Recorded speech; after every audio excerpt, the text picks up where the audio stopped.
Chapter 13, just the two of us. In the midst of an intense storm, you've saved the young Ashen child, Eliana, from a flash flood, only for a massive wall of water to sweep you away instead. Rain, hold on! But the shouts of your companions fade in the thunder of the storm, and you lose sight of them as the current pulls you under. Stay calm. Get out of here. Fight to the surface. Don't panic. That'll only make things worse. Even with the waters raging around you, you focus on holding your breath until you get the chance to take another one. Through the thick rain, splashing river, you see what looks like another figure fighting through the current. Help! The dreadful water pulls you downstream alarmingly fast, bashing your arms and legs into floating logs and tangling them in uprooted plants. Then, ahead, you see a large, jagged boulder coming right at you. Avoid it. It's jagged. You swim furiously, kicking through the water just in time for the boulder to go whizzing past you. The water is cold, mercilessly, and the warmth of your body leeches away. You feel the last of your strength going with it. Gotta get to shore. I should swim across the current, against the current, with the current. Fighting the current seems impossible, so you swim with it, kicking and paddling with all your might. You move faster through the water, but you don't get any closer to the riverbank. The shore is still too far away, and with the water battering you, it takes all your effort to keep your head above the frothing river. Then you see a familiar face swimming towards you. Ah. Valix. She cuts through the water with ease, grabbing your arm with an iron grip and dragging you towards the shore. That was too close. You collapse onto the ground, your exhausted body struggling to cough up mouthfuls of river water. The Ash Princess looms over you, her face inches from yours, your lungs burn, vision swimming as you raise leaden arms in self-defense. Quit fighting! She knocks your hands away and places her own on your chest, pressing roughly but deliberately, once, twice. You roll over and expel the remaining water from your lungs, then you draw your first deep breath and almost groan in relief. That is so much better. Of course it is. You sit upright, staring at her in confusion, even as she refuses to meet your gaze. You save me, why? Don't you want me dead? She scoffs and holds up her hand. When you focus on her wrist, you can barely see the shadow chain that Nia used to bind you both together. I have little choice. The chain forces me to stay close to your side and keep you well. Until I break your priestess's trifling magics, I'm stuck with you. Why else would I have bothered dragging you from the water? 'Cause I've grown on you. Don't presume. Oh, that's not a denial. You grin as she glowers at you, and then she abruptly turns away. If it makes you feel any better, you've grown on me too. You know, when you aren't trying to murder me. Your sentimentality is pathetic. I need your blood if I am going to lead my mother's army into the light realm, that is all. She sounds like she means it. But then she waves a hand and water runs from your clothing, the magic drawing you in an instant. You keep saying you don't care, and then you do nice things for me. I was drawing my clothing. It was no more difficult to include yours as well.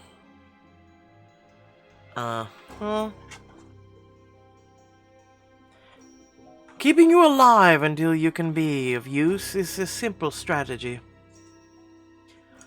If that's what you need to tell yourself to sleep at night, yeah. She makes a frustrated noise and spins on her heel. Storms in the Shadow Realm are vicious. This one is far from over. We should seek shelter.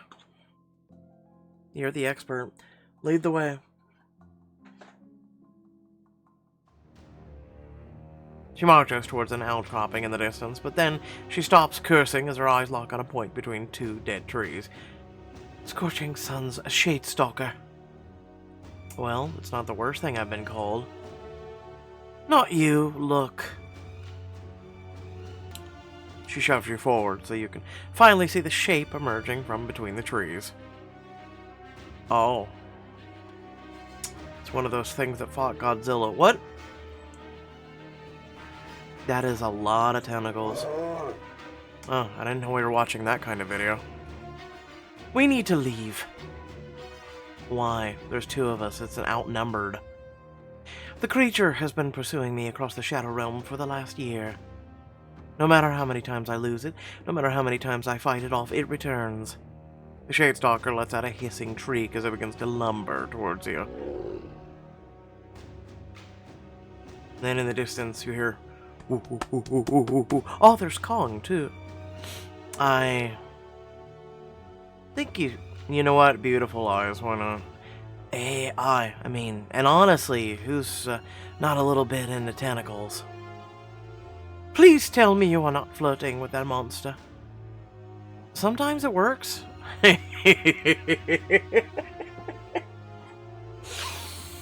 very much doubt that. Listen, it's already, shouting its number at me. But this one seems to be resistant to my charm. What charm? The sound of the Shadestalker's roar shakes the air around you. Be careful of its tentacles. The eye in the middle of the creature's chest begins to glow. Something stirs in your body, a quaking, quivering feeling in the pit of your stomach. You feel a deep pull inside yourself, far too deep. Rain, don't look! Look past it. You fix your gaze on the shadows flickering around the eyeball, peering past the magic until you can see straight through the creature. Whoa, is this thing made entirely of magic? But she doesn't answer you. Valix? Her purple eyes glitter even amidst the storm, her mouth curling to an eerie smile. Time to die! She lashes out at you with a burst of shadow magic that you barely manage to dodge. What are you... Alex leaps forward, trying to rake her nails across your face. You catch her wrist. What the hell's... I thought Nia's magic was supposed to stop you from hurting me.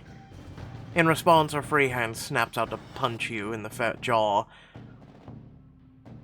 You see her flinch from what must be excruciating pain, but still she smiles, reaching for you again. You look past the Shadestalker as it lumbers towards you, the eye still glowing eerily. It must be controlling her. It's the only thing that makes sense. She grabs you by the hair, lifting you in the air with unnatural strength. I've got to wake her up. Alex, remember your mother. She wouldn't want this. You know what's going to happen if you lose my blood. Confusion flickers across her face, replacing the terrifying mask of cruelty. I don't... You know, your mother, Ash Empress, ruler of the Shadow Realm. My mother, that's right. You're almost free. Keep fighting. She blinks. Rain, what? She seems like herself, but the Shadestalker is on her, bashing her to the ground with one of its huge clawed hands. You rush to her side, helping her back onto her feet. Alex, I'm sorry. Do not be sorry, Rain. No, do one thing for me. What? Help me kill it. The creature whirls on you, rows of razor-sharp teeth snapping at your face. You shove the Shadestalker back, ignoring the way your fingers sink into its flesh and keeping your gaze away from the still glowing eye. Not so tough without your mind control powers, are ya? I'll tangle it up. The whip of Cardew sings as you swing it over your head and wrap it around the Shadestalker like an eager snake.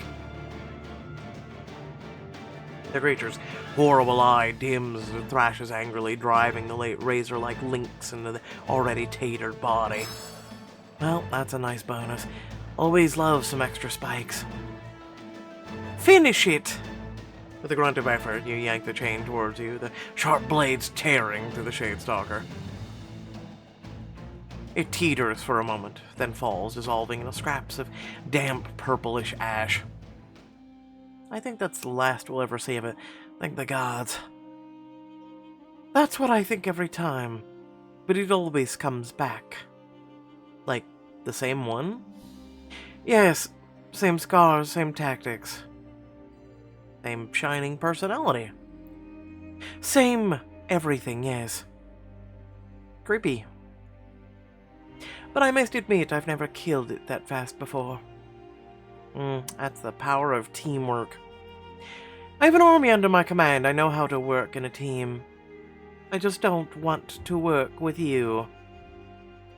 So what, no thanks for saving your life? I'd have broken free eventually. It would have been very inconvenient if you had died before I was able to drain you dry. As you both set out again, the wind and rain picks up, and you're forced to lean into it as it howls past you. And mixed in the wind, odd sound. You spot a small, bedraggled animal cowering under some bushes, trying to cover his face with his round, feathery paws. Oh my god, I want him. A baby owlbear. I wonder why he's all alone, poor little guy. So long as the storm gets no worse, he'll be safe. As she speaks, the wind intensifies, nearly whipping you off your feet. Maybe his mother will come back to help? No owlbear would leave their cub alone. She likely died defending him. Then we can't just leave him here. Alex looks at you, a flash of confusion crossing her features before hardening again. Owlbear cubs are strong.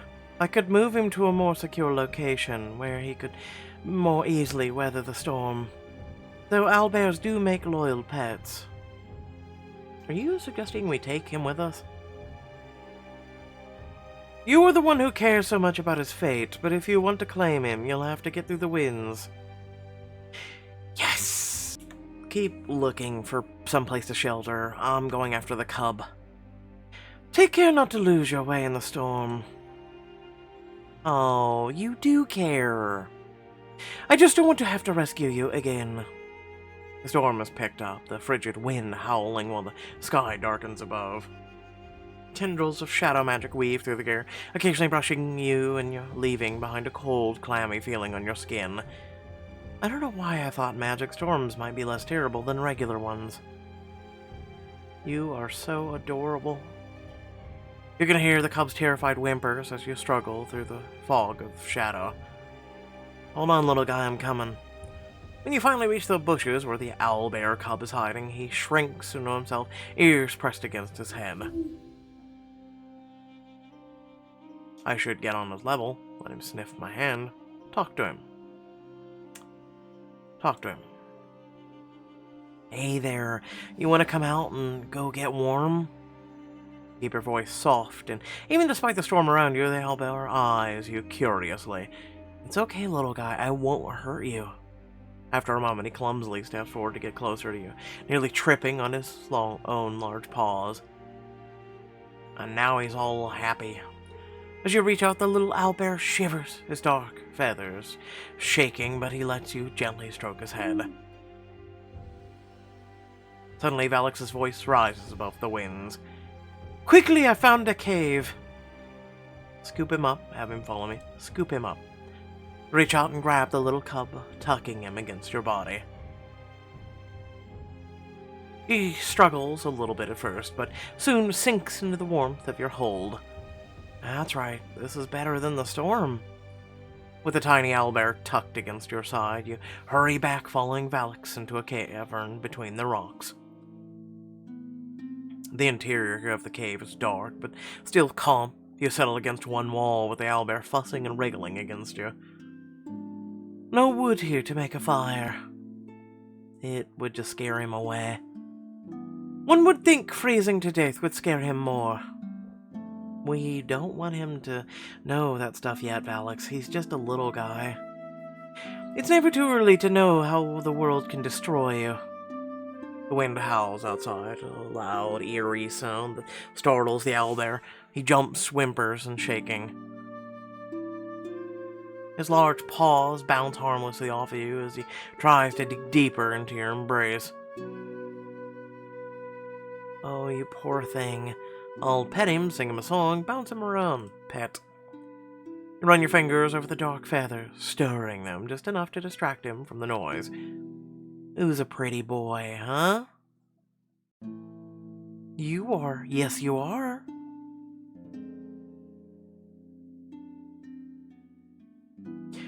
You are impossible to understand. The creature adds nothing to your odds of survival. It will only slow you down, and yet you insisted on rescuing it. You're the one who told me they're loyal pets. They are, in much more favorable conditions. Well, he needed my help. Besides, look how cute he is. Foolishness! Now that he's more comfortable, the tiny owlbear crawls off your lap and approaches Valix. What? He nuzzles her hand. After a moment, she nudges him back towards you, though you'd swear her expression softened just a little. If he's going to be with you, then you need to name him. That's what my parents do. Give you a name and a purpose. Yeah. Is that what your mother did? Of course. I don't think that's what parents are supposed to do. They might make you sure, but they're supposed to decide who you are. That is not how it was for me. You look down at the owlbear's adorable face, and he tilts his head to the side, clicking his beak together. Now what to call you? Wallace. Wallace the owlbear. Whatever. Wallace. A strong name. So you approve? I wouldn't go that far. You rescued Wallace from the storm. Oh, he likes it, don't you, Wallace? A blast of thunder booms overhead, so loud it shakes the whole cave. Is that this normal for a storm here? Your storms are different in the light realm. Well, I mean, they've got rain, thunder, wind, but yours seems to have magic in them too. Magic is what causes the storms here. This is hardly the worst I've seen, but it's severe enough that we'll have to wait for it to pass. You never know what wild magic can do. I hope my friends got to safety. I'm sure the village has weathered many storms before. Your friends will be fine. They weren't the ones foolish enough to run directly into the path of a flash flood. There was a kid in the path of the flash flood? Yes, an ashen child. Why did you put yourself at risk for them? Because it was the right thing to do. And how do you decide what is right and wrong? The usual way? Helping innocent people's good, hurting innocent people's bad? You presume to know who's innocent in this world. No, not always, but little kids playing in a riverbed are usually a safe bet. But you did more than rescue a single child. You spent half a day helping the village. Why? What advantage did you seek to gain? Not everything is about gaining an advantage, you know. So you helped them for no reason at all. It's just Iron Breach reminds me of my hometown in the Light Realm.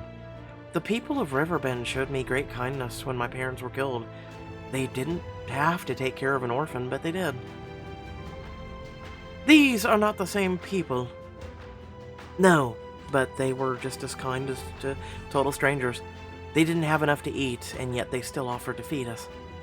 Maybe the people of Iron Breach and the people of Riverbend aren't really that different from each other. Impossible.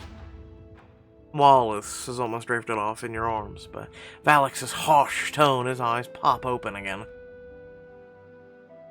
You bounce him a little, humming to soothe him back to sleep as you consider Valix's words. Trust me, it's been weird for me to learn too. After my run-ins with the Shadow Court, I thought everyone here would be corrupted and evil. I'm sure you were told terrible things about the people from the Light Realm. I've heard many stories of the horrors and atrocities your people have committed. Though I admit your group is not like what I expected. What were you expecting? That you would be like the worst of the followers of the light, righteous, cold, close-minded, greedy, cruel. That isn't completely wrong. I met some followers of the light just like that. Thankfully, they're the minority. You admit their existence so readily. Well, sure. I didn't say the Light Realm is perfect. I'd still rather you didn't burn it and all the people I care about to the ground. You perplex me. But I will not let you distract me. I will fulfill my function and bring prosperity to the Ash Empire and all of the people in it. Your function? She hesitates, expression unreadable. For the longest time, there's only the howl of the wind, and then she sighs. Surely you have realized I am not like the rest of the Ashen. That we look nothing alike. I assume that had something to do with you being the Empress's daughter. It does. I was not born. I was created. My mother forged me with a magical for singular purpose. It is a goal I've spent centuries pursuing. So if you're not Ashen, then what are you? A construct. I need not eat, sleep, or be moved by the fickle tides of emotion. I am my mother's will made flesh. That's sad. I don't want your pity. I am immortal. I can heal from any blow. I can pursue you with relentless focus and the experience of 100 lifetimes. But all you've had is your duty. That hardly sounds like a life. She cuts off as the wind shifts directions. A frigid gust blows directly into the cavern, dropping the temperature rapidly. Poor guy. He's shivering. The old wall is closer, and he cuddles into you. Don't suppose you have any magic tricks to make it warmer in here? I can make a flame, but I don't know if it'll stay lit. We're in the middle of a storm. To do magic here would be dangerous when it is already so volatile. How long do these storms usually last? Hours at least. We must hope it ends before hypothermia sets in. I thought you were an immortal construct. That only means the excruciating pain and cold will not kill me. You don't think you've ever seen her look so miserable. You gently pat the spot next to you. You could come over here. Huddling together could conserve warmth. I'd rather suffer. Yeah, bullshit. As the wind gusts again, she hugs her knees and shivers. Her gaze drifts to you, lingering wistfully, and then she realizes you've noticed. She looks away. Now's your chance to get a little closer to the mysterious Ash Princess, emotionally and physically. Oh boy. Get warm together. Oh, that sounds nice. If I could borrow a cup of energy, that'd be really great too. I'm pretty tired. There's no point in us both needlessly suffering when the solution is simple. She hesitates, her expression dour and her body stiff, but another gust of wind sets her shivering again. Fine. With obvious reluctance, she eases to your side of the cave, sitting close enough that her shoulder just brushes yours. Listen, we need warmth. Come here. Wrap an arm around her shoulders and tug her tight against your side. What are you... Huddling for warmth works better if we actually huddle, you know? She falls silent, body stiff, but after a long moment she eases into your embrace. Her skin is cool, smooth like marble, though still warmer than the cavern. As the warmth between you grows, you can feel the rigid strength of her muscles against yours. Isn't that better? It is warmer. Wallace hops closer, tiny arms and legs flailing as he tries to clamber up your leg. Oh, you want to cuddle too? He clicks his beak happily as you reach out to boost him up. He sprawls across both of your laps in like an adorable cuddly blanket. Oh, you're nice and warm, aren't ya? He's so cute. He is touching me. Oh God, no. Oh, come on. I know you think he's cute. You were going to rescue him if I didn't admit it. She huffs and awkwardly pats Wallace on the head. He isn't nice, I'll bear. He shall make a fine warrior. You settle in as the storm rages outside, but the more you relax, the more obvious it is that Valix can't. You're not really into cuddling, are you? I have never cuddled. Ever. It is rare that I allow someone close enough to touch me, even in battle. Anyone fool enough to lay a hand upon me dies for their trouble. You mean apart from me? That is not for lack of trying. Okay. But what about friends, family? I know the Empress created you with magic, but she's still your mother. I do not have friends. I can probably count the times my mother and I have had physical contact on one hand. Valix, is that why this scares you? You give grave insult implying I feel fear. And yet you do. You place your hand on her arm. So you're not scared right now? She stiffens, her arm going tense, but you can tell the only pride keeps her from pulling away. No. It's a lie. An unwanted sympathy tightens your gut as you ease back to give her space. Maybe no one has ever gotten this close without wanting to hurt her. You act as if I'm the odd one. You touch people too readily. Do you not understand how it makes you vulnerable? I trust them not to hurt me. And have you ever been betrayed? Of course I have. And it hurts every time. But having people I care about at my back, people who will help me when I ask for it, that's worth the risk. I suppose I shall have to take your word for it. Alex studies you for a long moment, her purple eyes seeming to stare into your soul. You clear your throat. So if you don't have friends, what do you do when you're not trying to kidnap me and drain all my blood? I train with my warriors, counsel my mothers, generals, scour the land for magical artifacts to aid our cause. No, no, and no. You disbelieve me? No, I'm sure you do all that, but what I was asking was, what you do for fun. I do not understand this question. You don't understand fun? You know, like a romantic evening with someone? What foolishness! I guess I should have figured you wouldn't be the romantic type. A nobleman tried to court me once. He told me I had beautiful eyes and should smile more. Oh boy. I truly do not see what could be remotely enjoyable about that. No, that's not really courting someone. Well, no one should ever tell someone to smile more. That's just rude. I don't entirely disagree with it. But he was right about one thing. You do have beautiful eyes. A faint purple bluish darkens her cheeks, but it quickly disappears as she scowls. This is what you fill your hours with, meaningless frivolity? I mean, that's not all of it. Lately I've been spending more or most of my time trying to avoid getting caught by you. And what would you be doing had I not pursued you? Well, none of my favorite things to do at home on a stormy night was to tuck in a tavern with my brother Cade. He loves to sing, play music, so she tells stories. I sometimes find singing relaxing. Really? Do you mock me for it?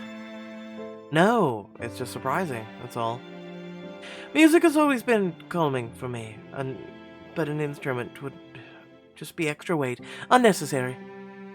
It's not necessary if you unnecessary if you enjoy it.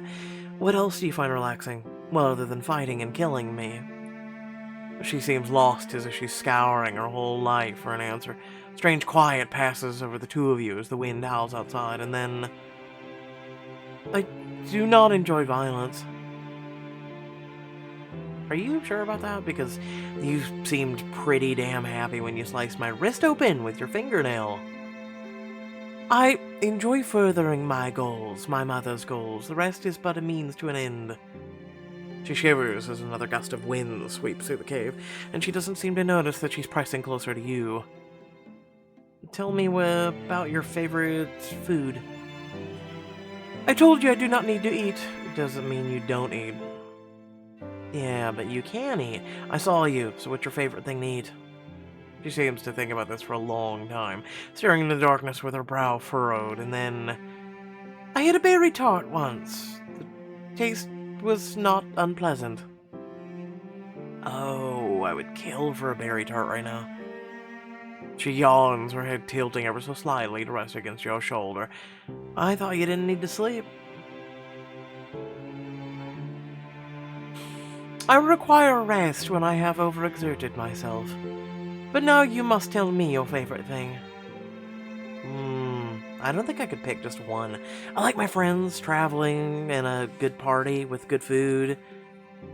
How are you not exhausted all the time when you care so passionately about so many things? I don't know. I guess caring gives me energy. The tension is eased from the air between you. She curls into your side, her body mostly relaxed, her voice softer. You are intriguing and very odd. You've nearly forgotten the wind that occasionally gusts through the cave, the shared warmth making your eyes droop. You lean into her, and she sighs softly. This cuddling, it feels nice. Oh, I thought you had no emotions. That's why people like to do it. Her voice drops lower, all the cold disdain gone. I like it too. I do not understand why. Well, sometimes it's nice to feel close to another person.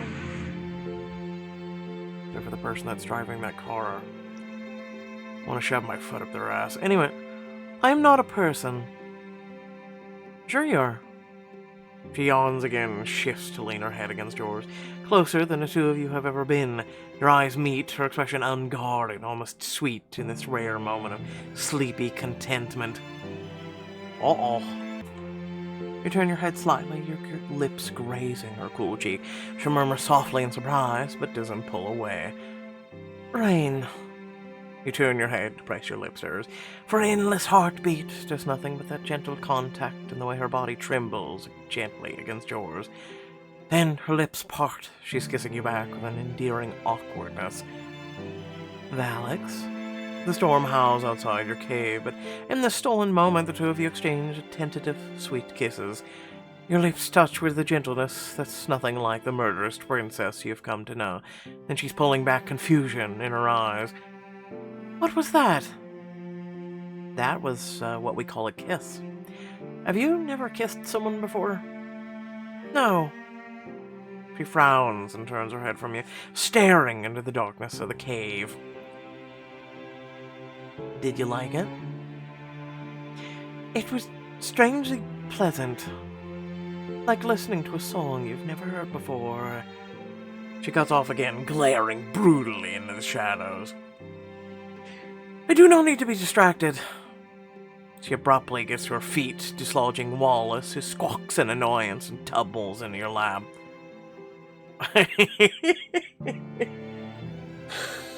Looks like an angry cat. How dare you hiss? Hey, you're okay, little buddy. Carefully set Wallace on the floor next to you. The storm's clearing up. We should be on our way. You feel the loss of her warmth at your side, but when you peer out of the cave, you realize she's not wrong. The storm is easing. Well then, let's be on our way. And thanks for keeping me warm. She glances back at you, frowning with emotion you can't quite place, and turns resolutely away. Forget it ever happened.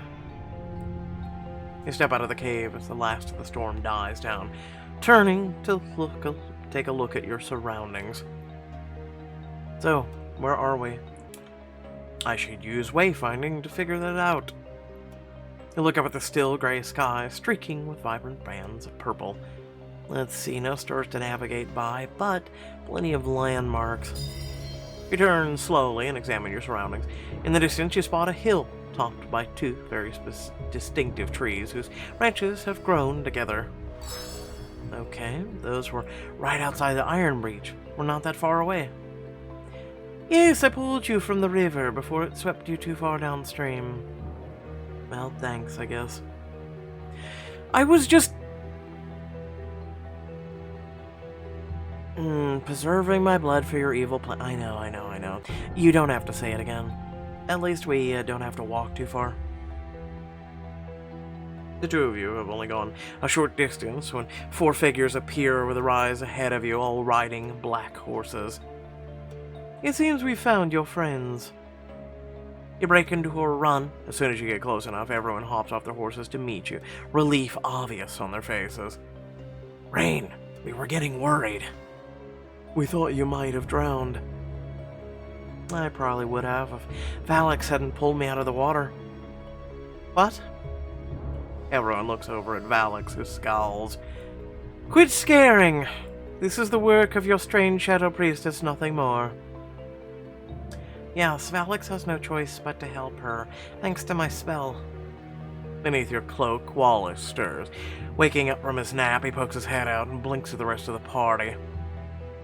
Is that an owlbear cub? Where did you get that? This is Wallace. We rescued him from the storm. You set him down and he stumbles towards the rest of your group, slipping on a loose stone and doing an accidental somersault.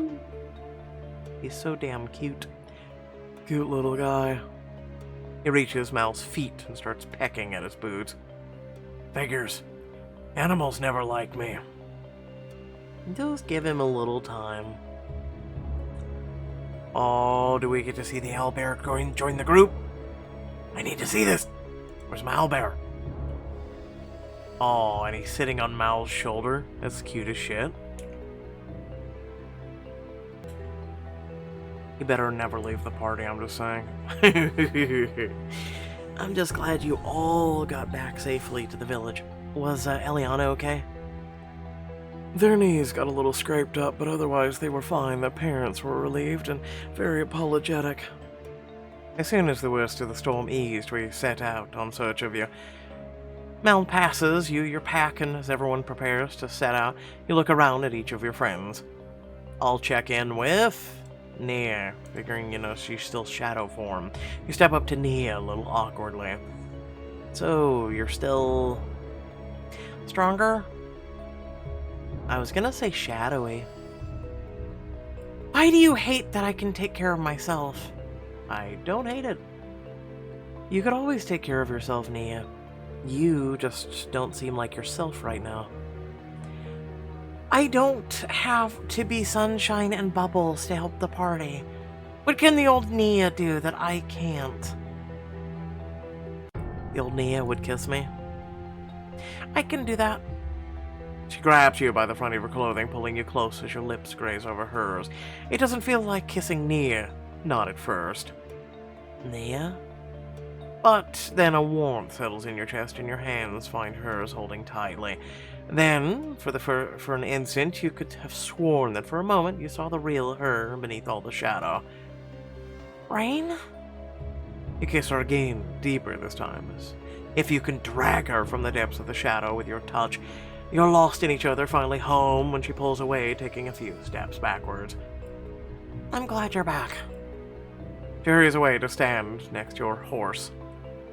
Fine, we'll check in with everyone. Imtora? You take Imtora aside. She seems nervous, and you give her hand a small squeeze. I'm alright, I promise. I don't think I've ever been so scared of water before. The sea may be fickle, but she is what she is. That flood was something else. I didn't like it either. But here you are, safe and sound. I am. So, can I get a hug? She tackles you, lifting you off your feet, squeezing you so hard that you're running out of... Imtora, air! What? Air! Well, why didn't you say so, little rat? She set you down with a smirk. That'll teach you not to run off again. Oh, believe me, running would have been easier. Since when have you ever gone the easy way? Maybe I should give it a try sometime. Tyrell, he's standing eerily still. I'm sorry, I didn't mean to worry you. You needn't apologize. The forces of nature are fickle ones. Eliana and their family were very apologetic. Yeah, we've heard that twice now. Yeah, and Tora said that already. Tyrell, are you alright? I am. It felt very much like last year. Oh, Tyrell. I'll hug him. Everyone gets hugs today. I already kissed the evil princess. What do you want from me? You give him a warm hug. His body tightens in surprise for a moment, only to relax when you squeeze tighter. This is pleasant, thank you. Pleasant, okay. You're welcome. I know we're out of practice, but we don't have to hold off on this until I've been gone for a year. He tenses. Which I won't ever be again, I promise. I know, but there is no need to worry about frightening me. Tyrell, I know you can handle being worried about me. I just wish I hadn't worried you, you know? I do. I just would never want you concerned about me. So you're worried about me, worrying about you. Yes. Well, as long as we're on the same page, I'll check in with Mal. So, you all look like you weathered the storm alright. We managed, though Elf Boy was real worried about his hair. Why do you tease him so much? Because it's fun. And it beats panicking about your fearless leader potentially drowning at the bottom of some shadow-soaked ravine. That is a vivid image. See, this is why I shouldn't be left alone. Well, I've got just the thing to cheer you up. Let me tell you a joke. What did the river say when it saw swamp beavers for the first time? Oh no, kid, I refuse. Don't you dare. Well, I'll be damned. That's it. I'm throwing you back in the river. You missed me. Can we get back to making fun of Tyrell now? I don't know, this is pretty fun. Maybe I should teach him some jokes to torture you with. That I will pay to see. We need to get moving. Do we even know where we're going? Mythor and Arden gave us directions. We just gotta head northeast of here. But we still don't know what to expect. If we took another day to... We'll figure it out when we get there. Here goes Nia again. She's being her. Who put you in charge? Whatever camaraderie had returned when you went missing had already faded away. Tension building between Nia and the others. Everyone, we've got this. We've already come so far together. You sweep an arm outright, gesturing towards the purple and gray countryside. We're navigating the Shadow Realm on our own. We're probably the first people from the Light Realm to do this in over 2,000 years. It's true, even the Shadow Court couldn't do that, not without the Dreadlord's help. You all look over at Valix, who glowers. Don't you dare compare me to that oaf, I am not helping. But we don't need her, we have Rain. We have all of us. When we're together, there's nothing we can't do. You're about to swing up on your horses when you spot a familiar shape, a stone tablet lying on the shore of the riverbed. That's another lore tablet. The flash flood must have uncovered it. Oh boy, reading. And I'm already doing that. Looks like it's about the shadow magic. This could be useful, especially given the fact we're in the Shadow Realm. I know I would have discouraged this in the past, but given everything we've learned recently about the true magic, I have to agree. Read the lore tablet. You run your fingers along the tablet's edge, eyeing Valix and Nia, and then you begin to read. Alright, here we go. I want to read about the nature of shadow. Nature of shadow. If light magic is order and potential, shadow magic is chaos and action. Much like its eponymous realm, it is wild, untamed, forever seeking more energy to consume. It is seeking that energy that makes the shadow both unpredictable and incredibly powerful.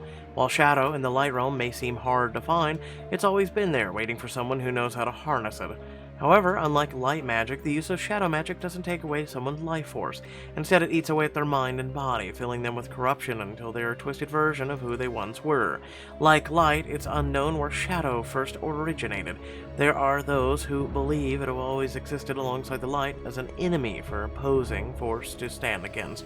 The elves believe shadow came from the mortal failing of some of their own people who invited in the corruption. The Temple of the Light preaches that shadow was trapped in the shadow realm, but a lack of faith allowed some of it to cross over. They are all wrong. Shadow has been around as long as the light, yes, but there are not warring forces, nor did shadow originate from anything elves or humans or any race did.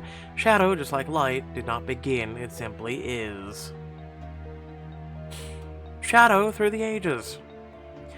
Light and shadow are two sides of the same coin, parts of a whole. The dwarves understand this, using both together to neutralize their harmful effects. When the Fae first came into being, they had no fear of light or shadow, for they were made of both. It was only after the Great War that they began to forget the true history of their own magic. For many years, shadow magic was suppressing in the light realm, and many came to believe it was merely a ghost story meant to encourage good behavior. Then came the Shadow Court. They took so much shadow into their bodies that it turned their blood black and inflamed their emotions they already felt. Their greed, ambition, desires all started to rule over them, making them easy puppets for the Dread Lord. Even before the rise of the Dread Lord in the Shadow Court, the majority of the shadow magic was practiced in the realm that bears its name. The Ash Empress and her armies all practice shadow magic exclusively, but it's difficult to tell how corrupted they are or have become, as no one living can recall what the world was like before the war between light and shadow began. There's no escaping shadow magic in the shadow realm. The land and air are brimming with ever-moving shadow, giving rise to chaotic storms, bursts of volcanic activity, and nightmarish abominations and beasts. Magic strengths. Shadow magic strength comes from a person wielding it. A shadow mage's power directly corresponds to the intensity of their emotions as the shadow flows more freely through the greater depth of feeling. It is no wonder then that while shadow is capable of far more positive applications than followers of light may believe, many of the disciples it's more suited for tend to have more questionable motives. Draining life, energy, creating lasting illusions, shape-shifting, and releasing blasts of destructive force are all abilities well suited to the shadow magic, as they are engineered by exciting the world around the mage to action and eventually chaos. The ground beneath our feet is also easily manipulated by such magic, for light cannot reach there and shadow has free reign. Drawbacks.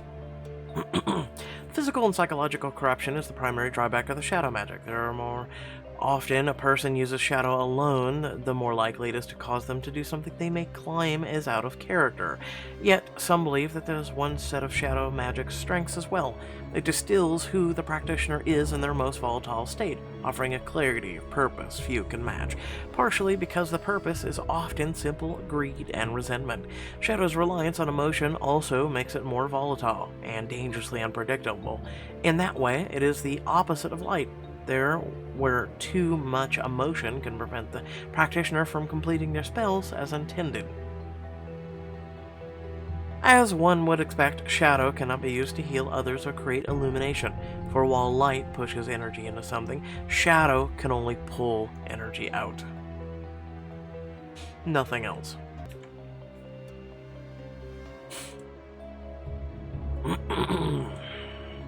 The bottom tablet is complete, so we have one more for the top one.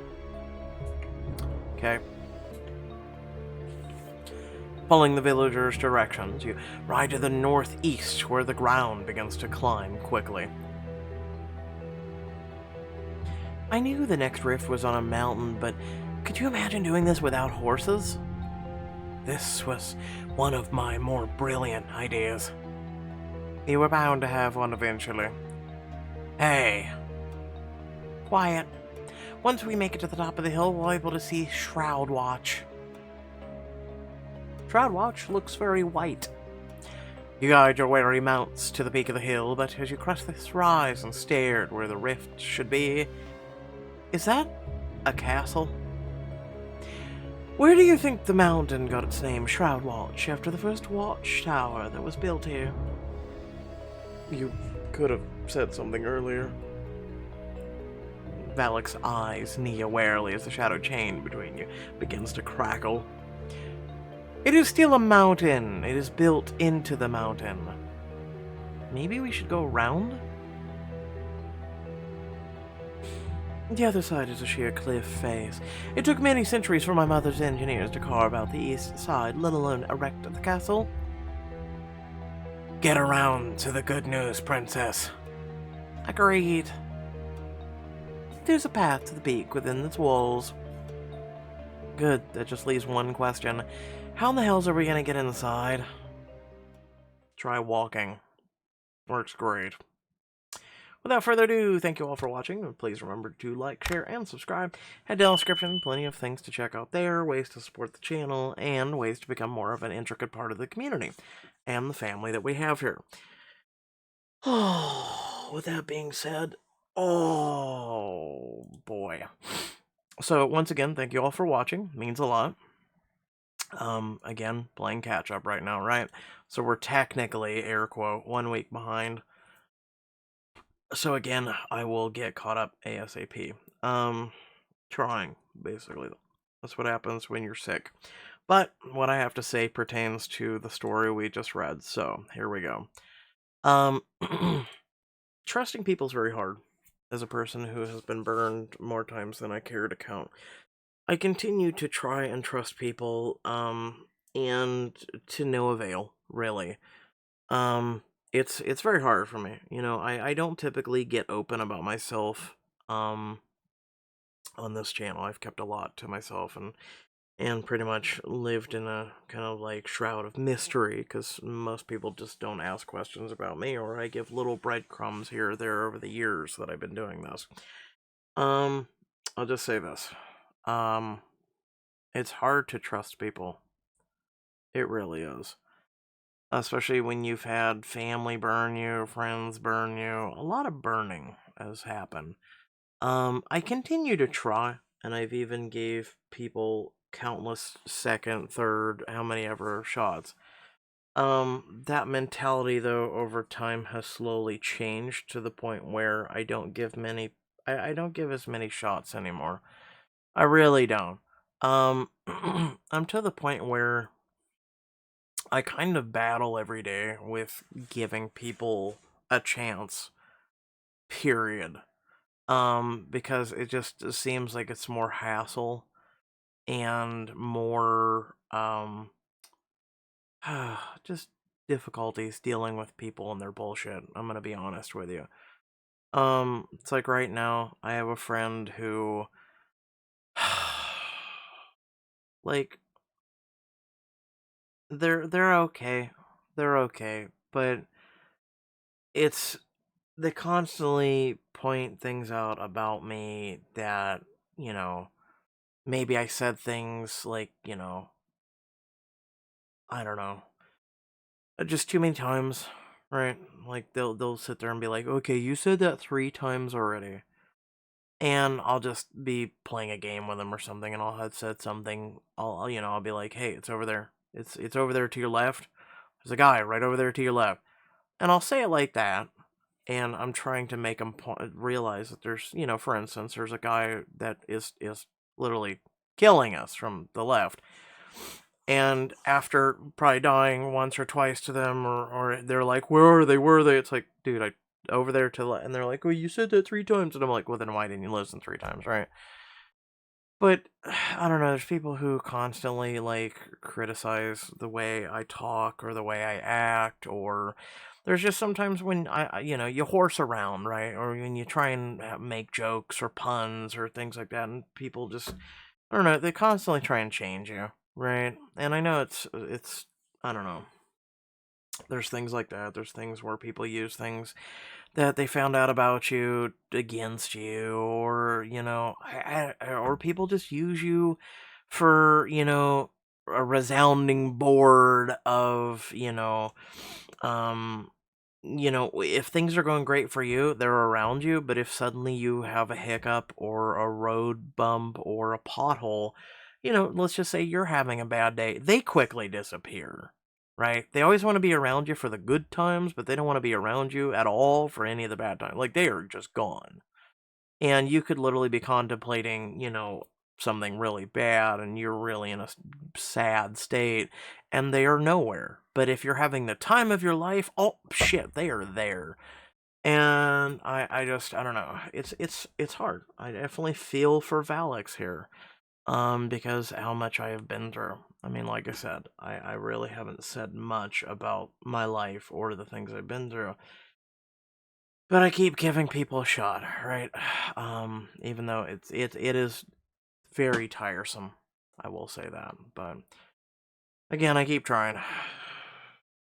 But once again, thanks for watching. Catch y'all later. Peace out.